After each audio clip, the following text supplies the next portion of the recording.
Hello, my name is Florian Nuţă, and I'm glad to be with you today to discuss about the economic and social impact of implementing ESGs for climate neutral universities. Now, it is widely debated and widely discussed about how companies and economic agents implement ESGs for a better image and for a better implementation of their activities with care about the social, environmental, and government features. It is important that universities too must react to this action and take into consideration other aspects about their activity besides the usual features that relates to education, science, or community involvement. The meaning of ESGs for universities is mainly about addressing the interests and needs identified in the community where they exist from various stakeholders and focusing on those interests and the life of the community. This is because most universities identify several stakeholders categories as highly relevant for their operations, such as faculty, students, non-academic staff, board members, donors, business partners, alumni, social partners, and so on. However, the list is not exhaustive and highly depends on how the university places itself in the middle of the community and how it sets the strategic goals and operations for implementing the mission and the vision it has. Now, it is very important to see that and acknowledge that universities are not standalone organizations or ivory towers or islands, because between them and others exists a continuous exchange of people, ideas, knowledge, activities, and the whole system of causes and effects. The university is an integrative and natural part of the community. In this spirit, university's activity generates economic, social, and environmental impacts and costs. These impacts need to be correctly identified, internalized, and addressed with specific policies in order to maximize the benefits and mitigate the issues. For doing this, it is important to adopt responsible behavior and for the university to create a comprehensive framework of policies and actions to address environmental, social, and governance features. It's exactly the main pillars of the ESGs framework. All these will improve the institution operations, will improve the perspective of various categories of stakeholders about the institution, and of course, it will improve the footprint that the institution have on the whole community altogether. Additionally, the universities are well-being creators for the whole community and policymakers, not only policy takers, that need to actively involve in the community and have a saying about how the community will develop and how all the necessities in the community will be addressed in the future. Coming back to the pillars, the main pillars of the ESGs, the first one is about the environment. There are, of course, different approaches and different discussions about how this pillar of the ESG is addressed by universities, but I've selected the three major items here. The first is about reducing the carbon footprints. The second one is about commercial and business relations with different suppliers, generically entitled green procurement. And the third one is about climate change action education activities. The first item here, reducing the carbon footprint, we have to discuss this on two stages.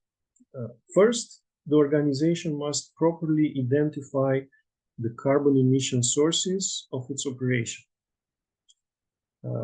For example, each university or campus have heating sources, electricity generation maybe, vehicle fleet, and other campus activities that create or produce carbon emissions. So first, it's very important to identify properly these sources. And second, it is highly relevant to provide a comprehensive action plan to reduce the emissions and adapt the operation of the university to it without affecting the normal processes. Because of course, if we are using, for example, heating appliances or air conditioning systems that are energy intensive, we cannot reduce them overnight, or if we do, it will have a cost and will generate some modifications in how the operations are developed. Basically, embracing the carbon neutrality path may affect on the short term the normal operations, which were usually depending on classic energy sources. In this regard, the university must include resilience measures and transition policies to ensure that the transformative activities will not depreciate the quality of its main objectives, which are related to education activities, science, and community service.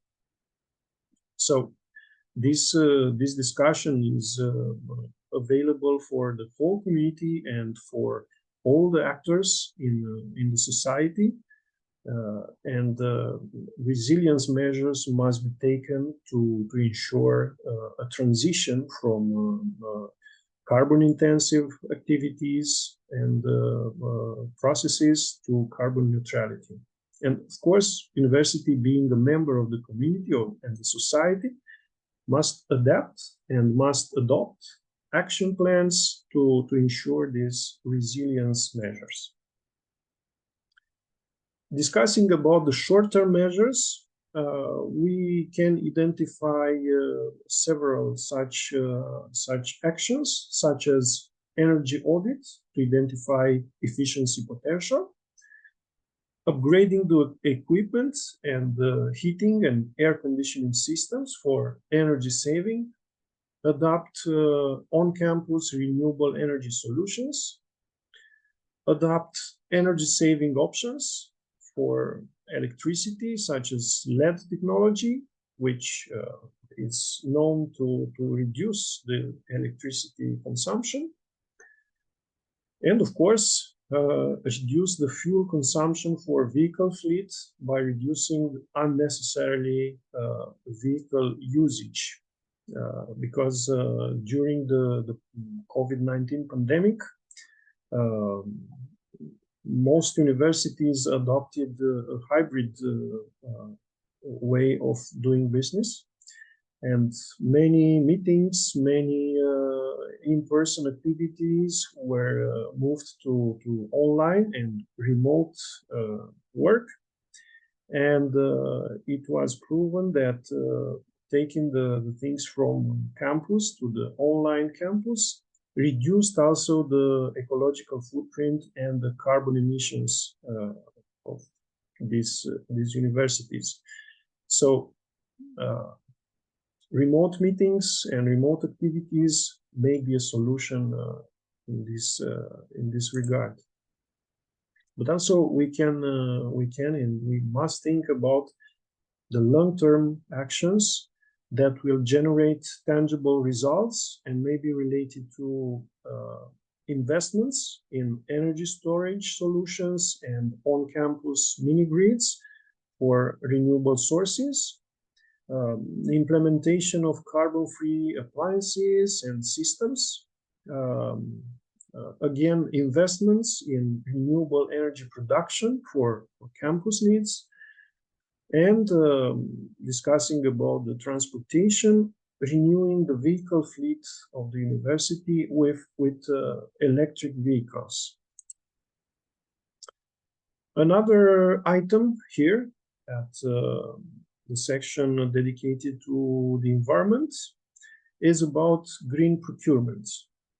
First, each organization must evaluate all the current contractors and the active procurement contracts to assess the impact of it on the environmental footprint of the university. Because, again, you cannot cease all the contracts overnight, because we'll produce other impacts. But we can evaluate them and see which contract can be extended and which contract needs to be renegotiated or replaced with more green supplier or commercial partner.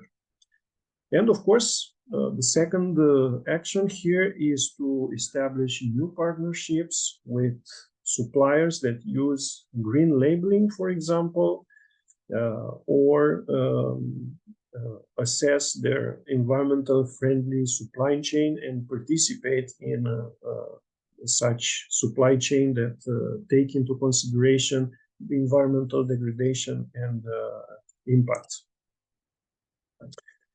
And of course, third, but not less important, because we are talking about universities and we are talking about education activities, it is critical to increase the awareness and education about climate change and climate change action. So raising firstly the awareness level for the entire academic community related to the importance of education for embracing the responsible behavior, and adapt the education programs to include such topics and such contents. But I think that most important is open education and openly offer educational content to the whole community and implement informal education activities, because this will ensure a wider audience for the university and for the message about climate change, and finally will educate the whole community and will raise the awareness for the entire community. The second pillar of the ESGs is the social one.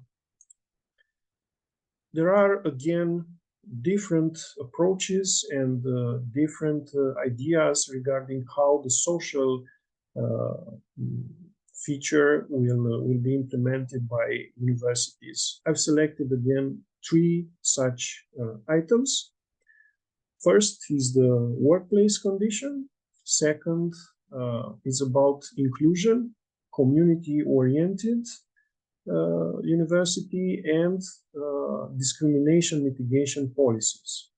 And the third, it is very important to be ethical and to adhere to the ethics in all the activities and operations of the organization. The first item, workplace conditions, is about mainly ensuring work safety for all those involved in the university activities. Either we are talking about professors or we are talking about students. They all have to have a safe workplace to develop their activities. But besides that, which I think is a classical approach, in the light of the new realities and the new experience after the COVID-19 lockup, more attention is given to remote work impact, stress, and the mental health. There are studies discussing how stressful it was to take the education activities from the on-campus and in-person classical way of doing it, to online, to virtual platforms, to all kind of this kind of ways, which eliminates the social interaction between professors and students, between students, which was very stressful and affected in many cases the mental welfare and mental health. So workplace conditions in modern university must take into consideration the usage of such methods and such instruments, and mitigate the issues when they occur. Inclusion, community-oriented, and discrimination mitigation policies is also very important. Besides educating students, universities have to involve actively in the community's life, as I've already said, by creating informal education activities for non-traditional students and for permanent education with communication with civil society to promote good citizenship principles and actively listen to various needs. It is commonly known these days that the traditional students is different from the non-traditional students, and their needs are different.